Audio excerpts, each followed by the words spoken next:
Do vitamin D supplements work? Oh yeah, certainly. They do work, Oh and yeah, they've tested them. yeah, there's a number of studies that have come out. Martineau, actually published in the British Medical Journal. This was back before 2020. It was a meta-analysis of randomized controlled trials, showed that people who supplement every day with vitamin D had lower risks of acute chest syndrome. The other one, there was a recent study that came out that showed that people who supplemented with 2,000 international units a daily of vitamin D had a lower risk of all-cause autoimmune conditions. We're talking rheumatoid arthritis, Crohn's disease, ulcerative colitis, you name it.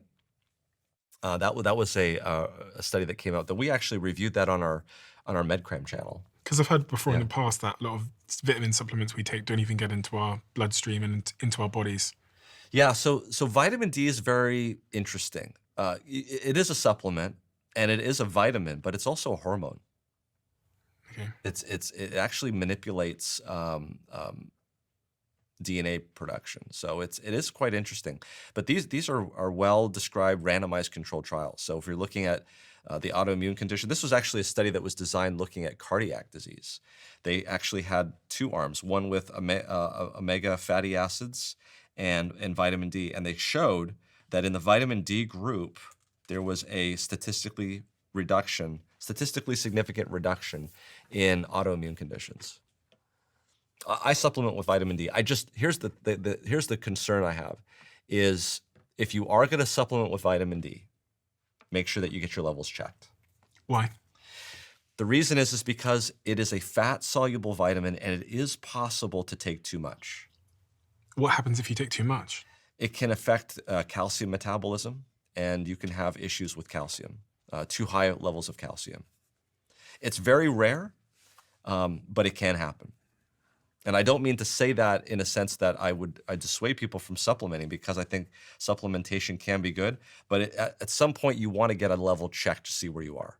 The other reason is because based on your body habitus, based on your skin color, because people who have darker skin, it's harder for them to make their own vitamin D. They need to be more time outside, especially if they're at high latitudes.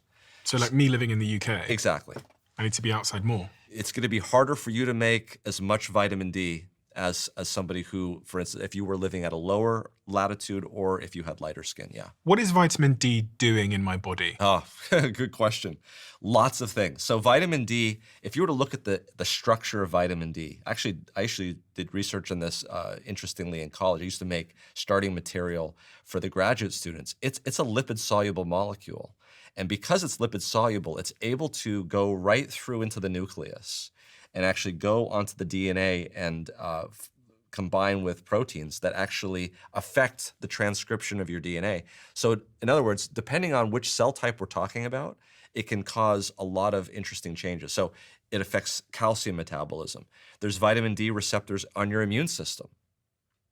So it affects your immune system, it affects calcium metabolism, a whole host of things. My team did some research and found that approximately 1 billion people globally have a vitamin D deficiency. Not and surprising. about 50% of the global population has insufficient levels of vitamin D. Absolutely. Yeah. Yeah, so the issue is that as the world becomes more industrialized, as the world becomes more well-off, they're able to create dwellings and they're able to air condition those dwellings. And we as human beings tend to avoid extremes. We don't like things too hot. We don't like things too cold. Well, I mean, let's face it, in our cars, we have something called climate control.